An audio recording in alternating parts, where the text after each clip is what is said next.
Hello, welcome back, or if you're new here, welcome for the first time. My name is Andy, and I love to explore and talk about fun things to do in Florida, from the state parks to the theme parks. And one thing I also love to do is annoy my own family with a bunch of useless knowledge and trivia about some of the places we go. It must be a dad thing. And one of those places that I have a lot of useless trivia and knowledge about is Walt Disney World. But since my own kids are sick of hearing me repeat these every time we go, I've decided to dump a bunch of these useless facts here for you fine people. I think a lot of these are actually pretty interesting, and maybe you will too.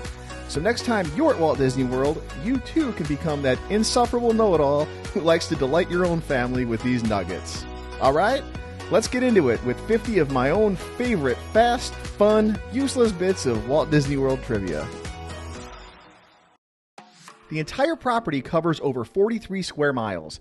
That's roughly the size of the city of San Francisco, but right now only half of it has been developed so far. And most of it was built on swampland, but the place is curiously pretty free of mosquitoes. To do that, they employ all kinds of clever tricks to keep mosquitoes from breeding there. Sloped roofs to keep rainwater from pooling, bubbling fountains to keep water from getting stagnant, plants that have natural mosquito-repelling properties, and they stock all the ponds with tiny little fish called mosquito fish because they love to feast on mosquito larvae. There's no mosquitoes, but there's no gum either. To help keep the place clean and free from sticky messes, no gum is sold anywhere on the property. So if you need your gum fix, you better bring some along from outside the Disney bubble. But lost sunglasses are definitely in high supply. About 200 pairs of sunglasses are turned into Disney's Lost and Found every single day. And I've personally contributed to that number at least twice. At 750,000 gallons, the pool at Disney's Beach Club Resort, Stormalong Bay, is the largest sand-bottom pool in the world. Most guests will never see it, but Disney operates a huge 270-acre solar farm on the western edge of the property that generates enough electricity to power 2 of their theme parks. When the Magic Kingdom first opened in 1971, an adult general admission ticket cost $3.50. That's about $26 today. So the price of a Disney World ticket has far outpaced inflation. But that didn't actually include the rides. That only got you in the gate. To ride the rides, you had to buy an adventure book for $4.50 that included 7 tickets to go on the different rides. So once you add that, it would cost you about $60 in today's money for the same experience.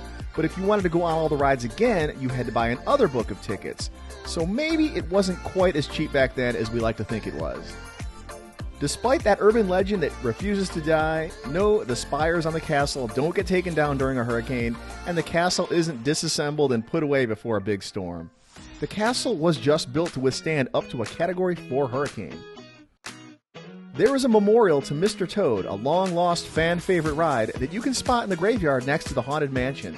So if you still mourn the loss of that ride, you can go pay your respects to him there. None of those little American flags that run along Main Street on the tops of the buildings are actually real American flags. All of them have less than 50 stars. That's because each flagpole they fly from is actually a lightning rod disguised as a flagpole. This is one of my personal favorites. To maintain the authenticity of the time period, there are no bathrooms located in the Magic Kingdom's Liberty Square. In colonial times, people just chucked buckets of their dookie out the window. And that big brown path that runs down the middle of Liberty Square? Yep, you may have never noticed it before, but you'll never unsee it now. That is literally supposed to be a river of colonial-era poop water flowing through town. The landscape of Big Thunder Mountain Railroad is patterned after Bryce Canyon National Park in Utah. And dinosaur fossils have been found near Bryce Canyon, so they even included them in the ride. A recurring nightmare we all may share is getting stuck on It's a Small World while that song plays over and over and over. But it could have been worse. So much worse. The original concept had all those little dolls singing their own country's national anthem as you sailed from country to country. But that would have created a loud cacophony of national anthems just blurring together for the duration of the ride. Walt Disney recognized that and hired the Sherman Brothers, who wrote a bunch of other classic Disney tunes to write Disney's most infamous earworm instead. About $30,000 worth of coins are tossed into the water at It's a Small World and other fountains and wishing wells around Magic Kingdom every year. The coins are periodically scooped out and donated to the local children's charity, Give Kids the World Village. The corny jokes and puns told on Jungle Cruise are iconic today, but they weren't even originally part of the script. The ride started as a fairly straightforward tour of the jungle, but the skippers got bored with that and started adding their own jokes to the cruise's script. It turned out that guests loved it, and the ride became really popular. Walt Disney himself told the Jungle Cruise skippers to keep on doing that, and now the jokes are the most famous part of the experience. If you ever hear a cast member say white powder alert, it means they just caught a guest spreading the cremation ashes of a loved one somewhere in the park. And the most popular place for guests to try this? The Haunted Mansion. Another coded phrase you might hear a cast member say is treasured guest. And they don't mean that as a compliment. That's what one cast member might say to another when describing a less than polite or problematic guest. As in, we have a treasured guest here arguing with us to close the Disney Weather Dome today, and they won't accept the fact that such a thing doesn't exist. That's a thing too. There's people that think that Disney has a weather dome. It's not real, guys. Pirates of the Caribbean is a classic today, but it wasn't even an opening day attraction at Magic Kingdom.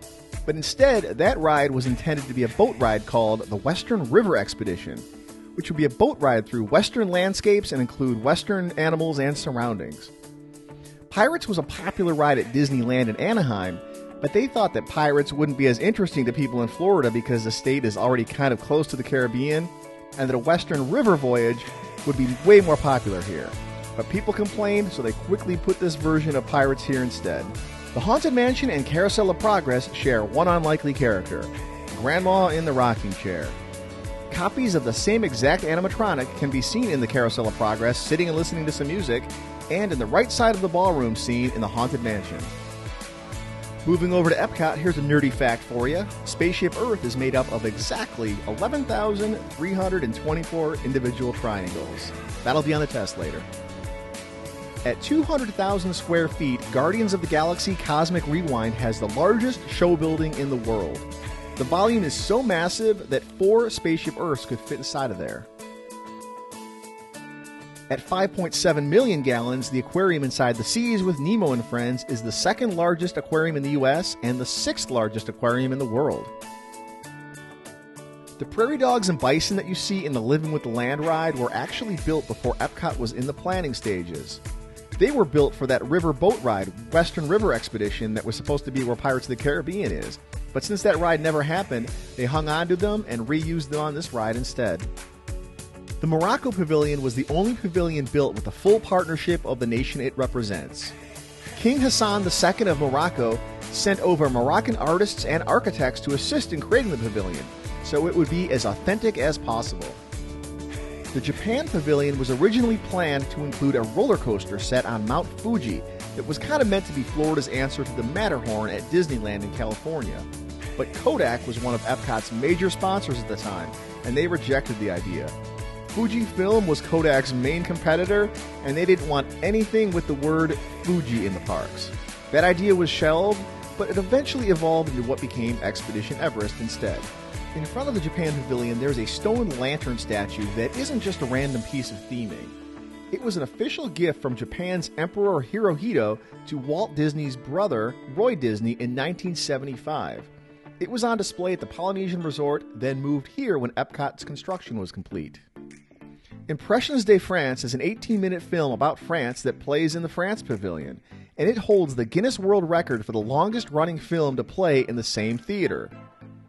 It first started showing on October 1st, 1982, the day Epcot opened, and it still plays there every day today. It still holds up pretty well, too. The France and UK pavilions are separated by a waterway that you need to cross over by bridge to get from one pavilion to the next. This was intentionally designed and is supposed to represent the English Channel that separates the two nations in real life.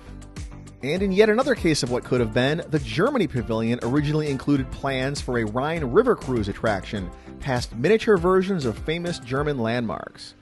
It was even publicly announced and everything during the construction of the park, but funding ran short and the ride was never built. The last country to be added to World Showcase was Norway in 1988, but they still have reserved undeveloped space for 4 more potential countries if they ever feel like getting around to adding more. Over the years, there have been rumors of pavilions for Brazil, the Philippines, Puerto Rico, Russia, Denmark, Switzerland, Costa Rica, Spain, Venezuela, the United Arab Emirates, and Israel, but none of them have ever made it past the planning phases. The idea for Hollywood Studios actually started as a concept for a new pavilion and ride at Epcot based on filmmaking and movie history that was going to be called Great Moments at the Movies.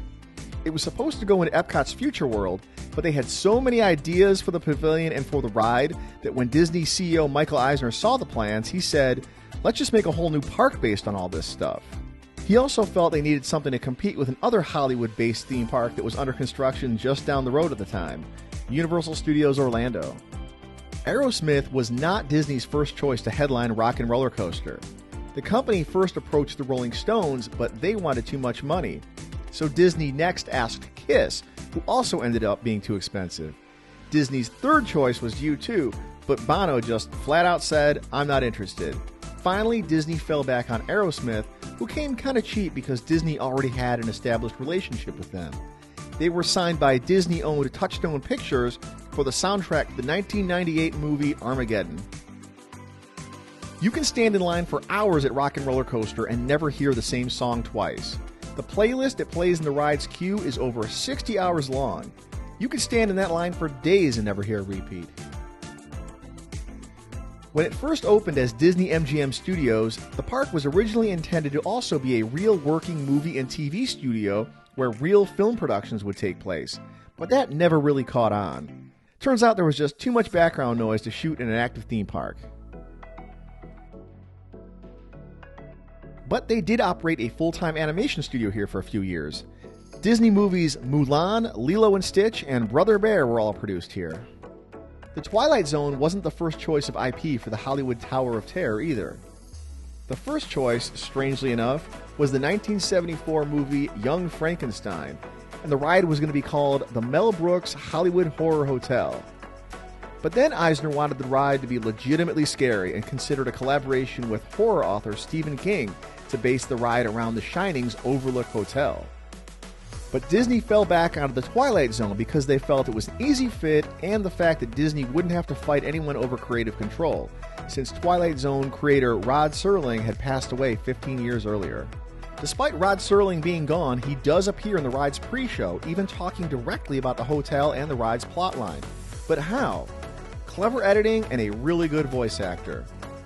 Disney held voice auditions for a Rod Serling sound-alike, with the blessing of Carol Serling, Rod's widow, who served as a consultant for the casting.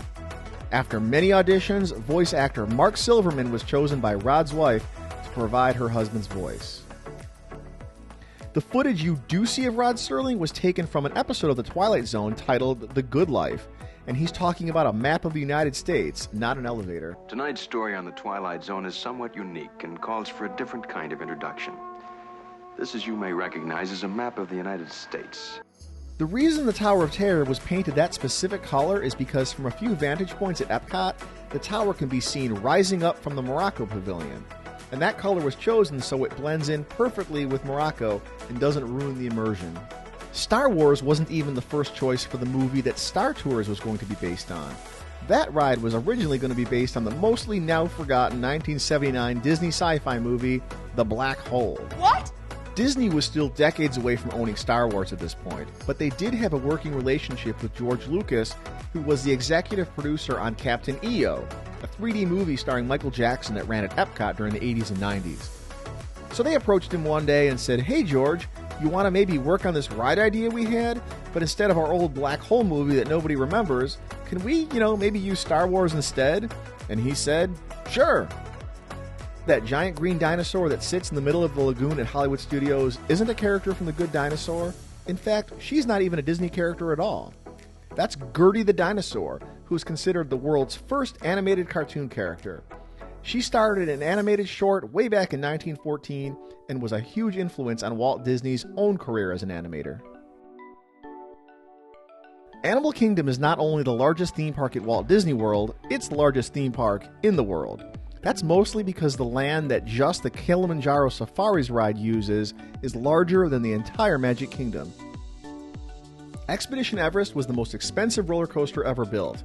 It's 199.5 feet tall because at 200 feet and higher, the FAA would require a light beacon on top. Tower of Terror is the same exact height for the same exact reason. The T-Rex skeleton in front of Dinosaur the Ride is a full-size replica of Sue, the world's most complete Tyrannosaurus skeleton that's on display at the Field Museum of Natural History in Chicago. The frame of the Tree of Life was actually built on an old oil platform that was repurposed because it's strong enough to hold up all the plaster that was used to build it, and because it's sturdy enough to hold up to the occasional Florida hurricane. So yep, ironically, in a park that's all about being green and celebrating the environment, there's an old oil rig used for drilling oil supporting that huge tree. But, you know, I guess that means they're recycling, right? So I'm behind that.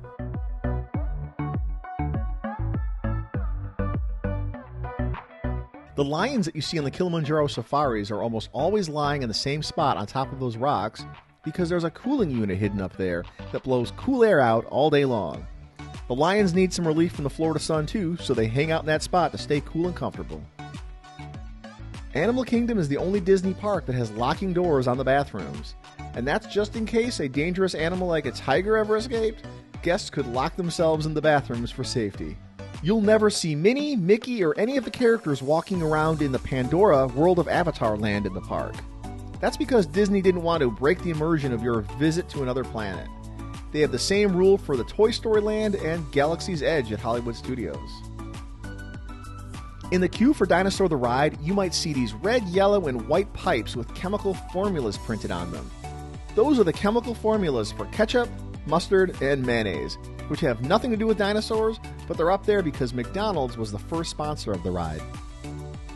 The elephants at Animal Kingdom produce over 2,000 pounds of poop every single day.